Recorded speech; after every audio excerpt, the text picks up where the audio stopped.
우리가 이제 신앙생활을 하면서 들어보는 여러 성경적 인물이 있는데 오늘은 도마에 대해서 우리가 함께 읽었습니다. 도마라고 하는 말을 아람어로 알려져 있죠. 이름 뒤에 요한은 헬라어 번역을 달아놓았어요. 우리 번역은 디두모로 되어 있는데 헬라어 원문은 디두모스, 쌍둥이라고 하는 뜻입니다. 이것이 의미심장하죠. 요한복음에서 이 사도 도마는 3번 등장을 합니다. 등장할 때마다 이 별명이 따라오죠.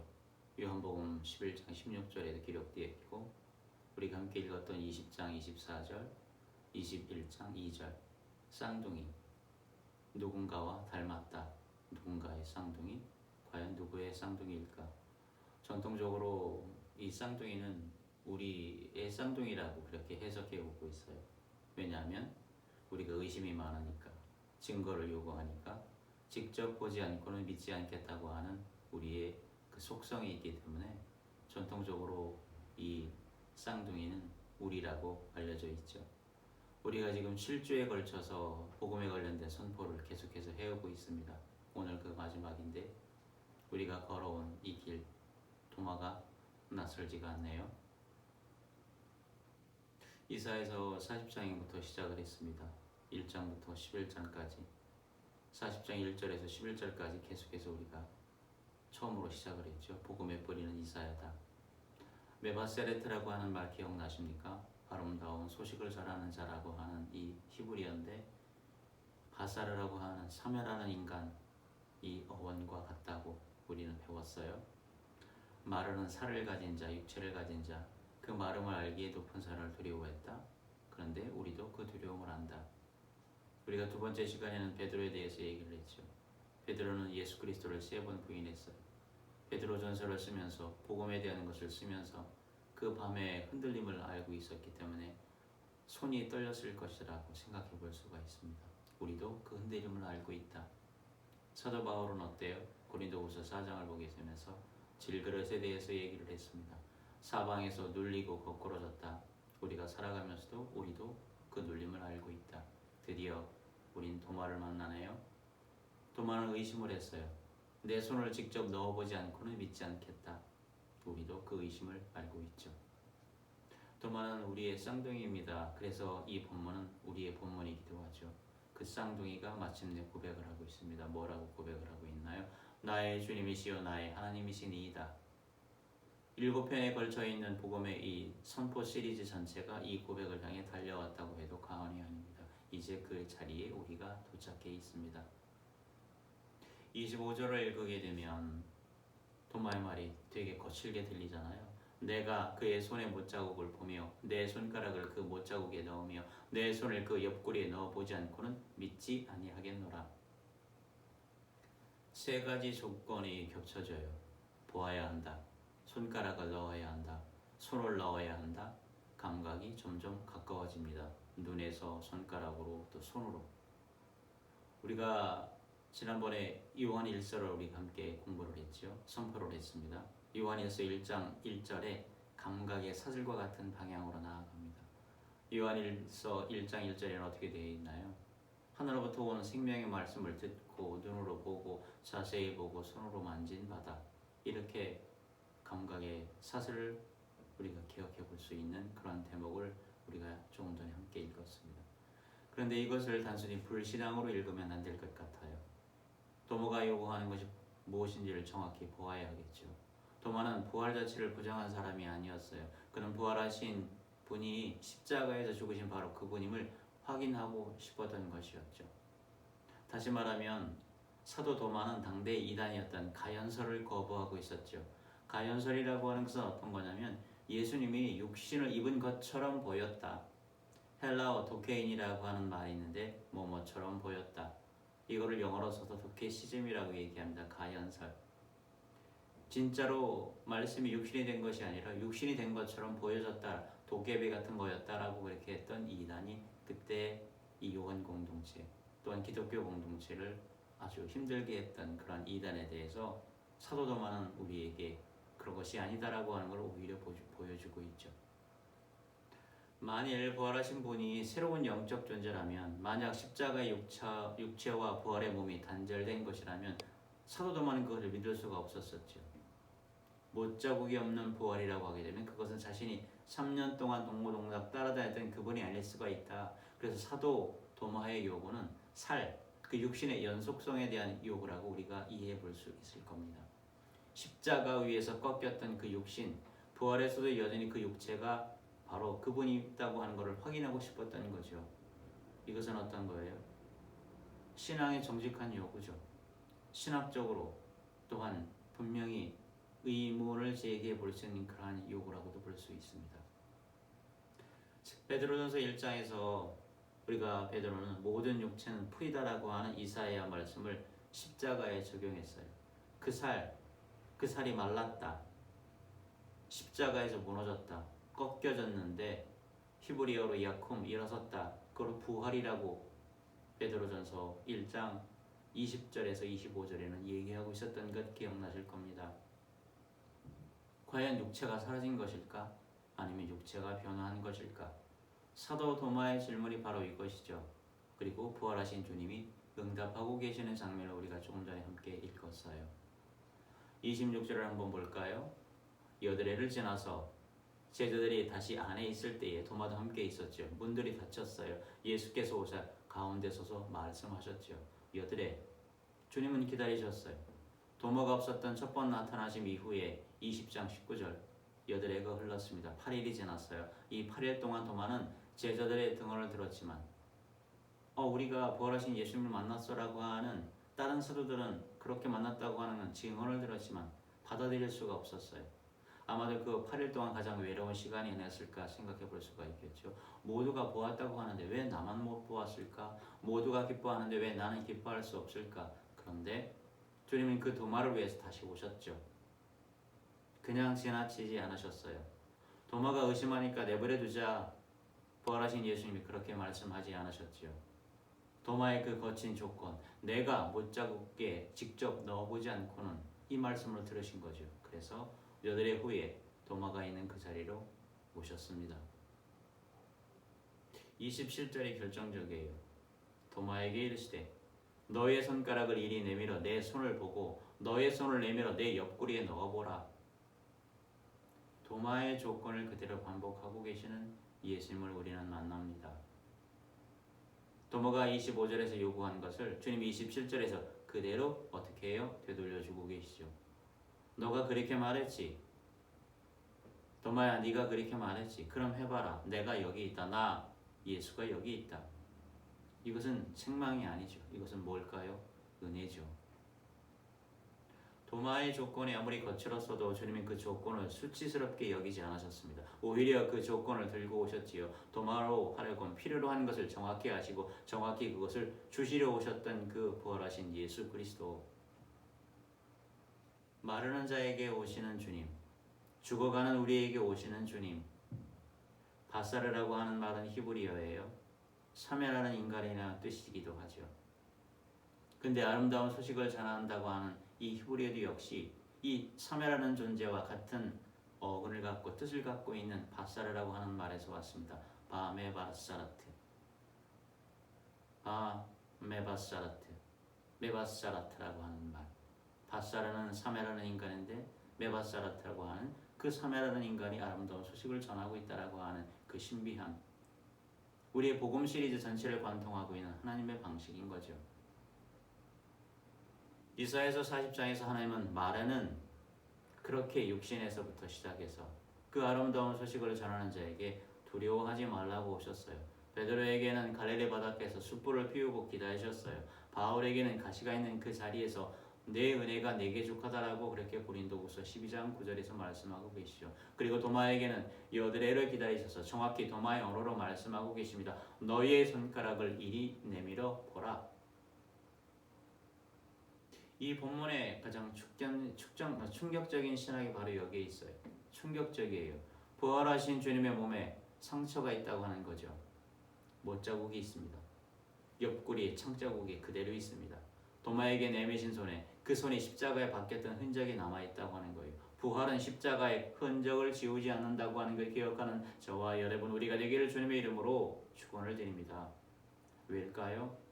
바사르라고 하는 히브리어 사메라는 인간인데 복음을 전하는 자, 아름다운 소식을 전하는 자, 기쁜 소식을 전하는 자, 선한 소식을 전하는 자, 메바세레트라고 하는 것. 좀 전에 말씀드렸던 것처럼 동일한 뜻을 갖고 있어요. 어근이 같아요. 바사르라고 하는 말. 7편으로 구성된 이 시리즈가 이 질문에 답을 하고 있습니다. 베드로전서 1장 20절 25절에서 우리는 육체가 말라 꺾이는 십자가의 죽음이었는데 예수 그리스도의 그 십자가의 죽음이 일어났다. 부활의 관계를 보았다. 그것을 복음이다라고 하는 베드로전서 1장 25절의 말씀을 우리는 기억합니다. 마르는 육체, 풀이 일어섰다. 다른 것으로 대체된 것이 아니었어요. 마름이 일어섰다. 부활 안으로 들어가는 것이죠. 씨앗이 땅에 심겨 썩는 그 과정 자체가 생명이 조건이 된 것이에요. 고린도후서 4장에서 바울은 말했습니다. 우리가 항상 예수의 죽음을 몸에 짊어지면 예수의 생명이 우리 몸에 나타나게 하려 합니다. 죽음의 흔적이 남아있는 몸에서 생명이 드러난다고 하는 것을 보여주고 있습니다. 부활하신 그리스도의 몸은 바로 이 신학의 완성이죠. 상처가 어떻게 됐어요? 영광이 됐어요. 상처가 지워지지 않았어요. 십자가의 상처가 부활의 영광 안으로 들어온 거죠. 그래서 그 상처는 이제 고통의 증거이면서 동시에 어떤 거예요? 구원의 증거가 된 거예요. 사망의 흔적이면서 동시에 부활의 표시가 된 겁니다. 요한계시록 5장 6절은 이것을 완성하고 있어요. 내가 보니 보좌에 네 생물과 장로들 사이에 한 어린 양이 서 있었다. 일찍이 죽임을 당한 것 같더라. 그 어린 양은 지금도 어린 양처럼 보인다. 상처가 남아있는 거죠. 영원한 영광의 보좌 앞에서 그 상처는 지워지지 않는 것입니다. 이것이 복음의 완성이죠. 히브리어 바사르, 사메라는 존재. 마르는 것이 사라지는 것이 아니다라고 하는 것을 우리에게 알려줍니다. 마르는 것이 부활과 함께 영원한로 들어간다. 풀 같은 육체가 꺾임을 당했던 그 흔적이 영원한 몸 안에 남아있다. 도마가 넣으려고 한 그 손가락이 닿을 자리, 그 자리가 바로 신학의 심장, 신학의 심장임을 기억하길 원합니다. 그래서 요한복음 20장 28절에 도마 입에서 고백이 터지잖아요. 나의 주님이시여 나의 하나님이시니이다. 여기서 우리는 잠깐 멈춰야 돼요. 이것은 요한복음 전체에서 가장 높은 기독론적 고백이니까요. 예수님에 대한 고백 중 가장 높은 자리에 있습니다. 예수님을 주님으로 하나님으로 고백한 자가 베드로도 아니고 요한도 아니고 바로 사도 도마였기 때문이니까요. 요한복음 1장 1절을 한번 우리가 읽어볼까요? 태초에 말씀이 계시니라. 이 말씀이 하나님과 함께 계셨으니 이 말씀은 곧 하나님이시라. 그 선언이 우리가 함께 읽었던 요한복음 20장 28절에서 도마의 입으로 확인되고 있죠. 요한복음 1장 1절 말씀이 하나님이시리나? 근데 우리가 함께 읽었던 요한복음 20장 28절 사도 도마가 고백했던 말씀 나의 하나님이시니이다. 요한복음은 하나님으로 시작해서 하나님으로 닫히고 있어요. 요한복음 1장의 신학적 선언이 요한복음 20장의 인격적 고백으로 마무리되고 있죠. 그 사이에 무엇이 있었습니까? 맞습니다. 요한복음 1장 14절이 있었죠. 말씀이 육신이 됐다라고 하는 말. 본창조의 역사적인 구현, 말씀이 육신이 되셨다. 그 살이 육신이 십자가에서 꺾였음에도 불구하고 부활로 일어섰다. 한번 생각해 보게 됩니다. 도마는 어떻게 이 고백에 도달했을까요, 여러분? 도마는 어떻게 이 고백에 도달했을까요? 상처를 통해서요. 못자국을 통해서입니다. 창에 찔린 옆구리를 통해서죠. 그 육체, 마르는 육체.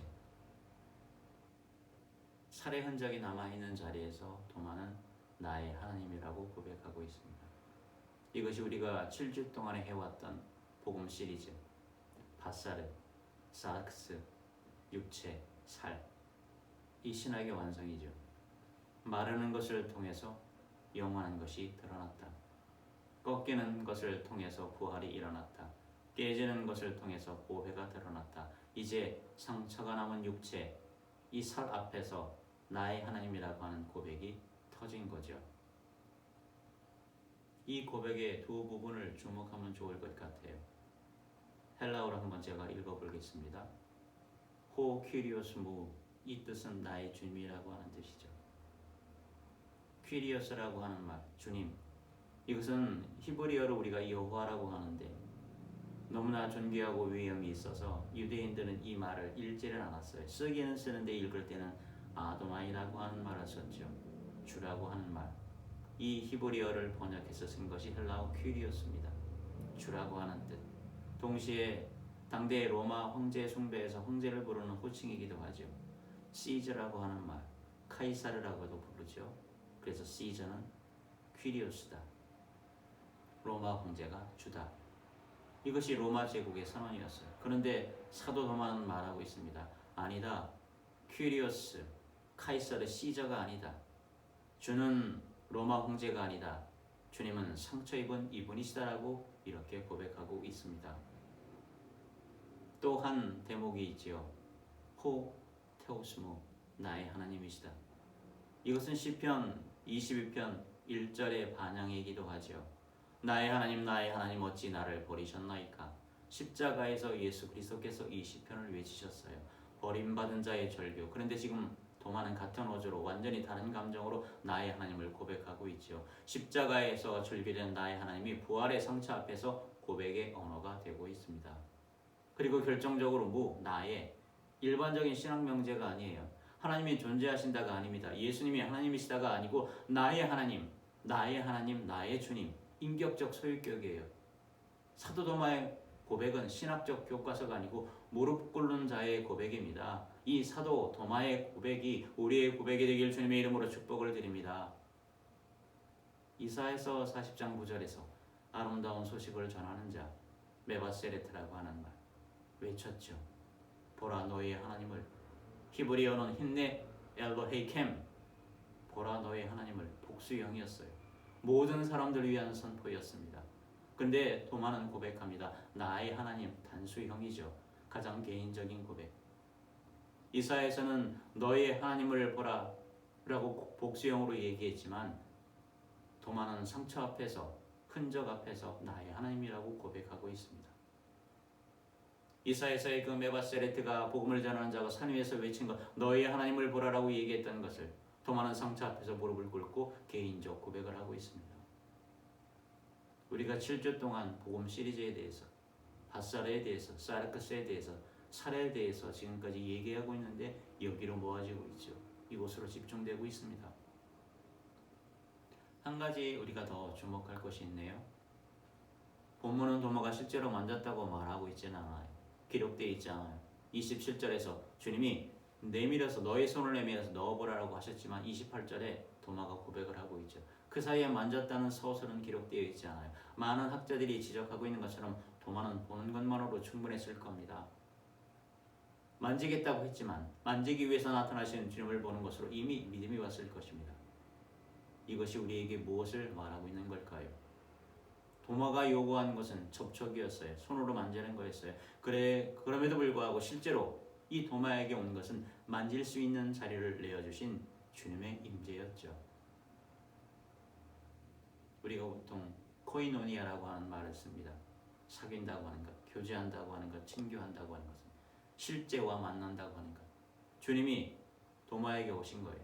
그 오심 자체가 이미 만짐 아니었을까요? 접촉의 초대가 이미 접촉이었죠. 요한복음 1장 14절 말씀처럼 우리 가운데 거하셨다고 하는 말, 우리 가운데에서 천막을 치셨다, 장막을 치셨다, 성막을 치셨다. 그 성막을 친다고 하는 것이 바로 코이노니아, 사귐, 교제, 친구의 시작이었죠.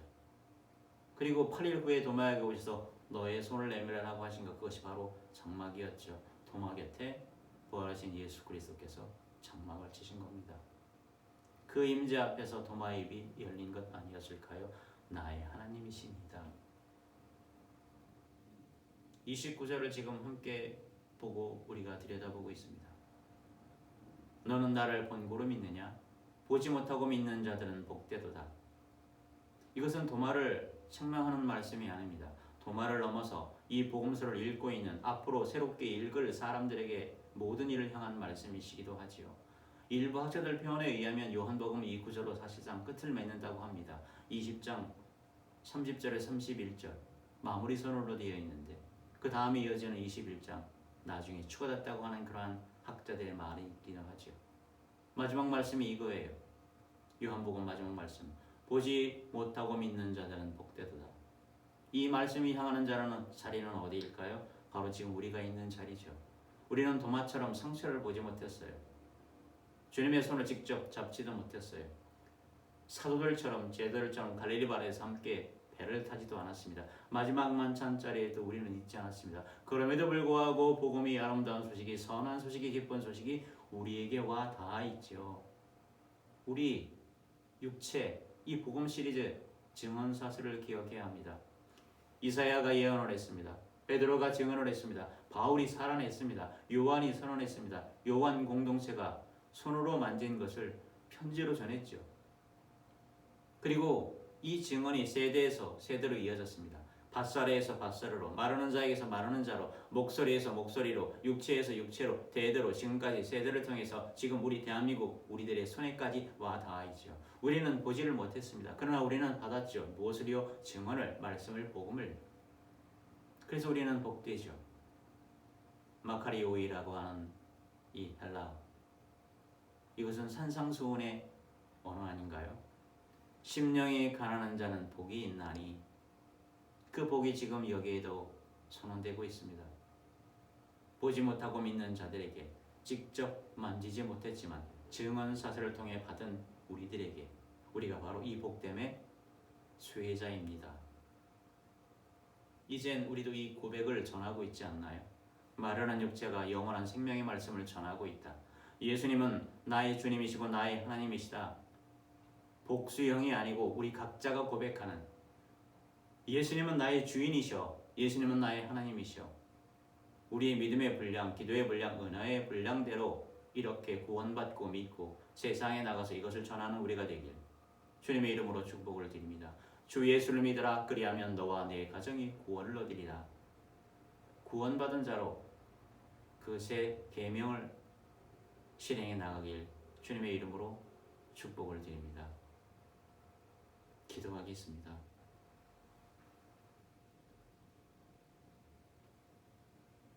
사랑의 예수님,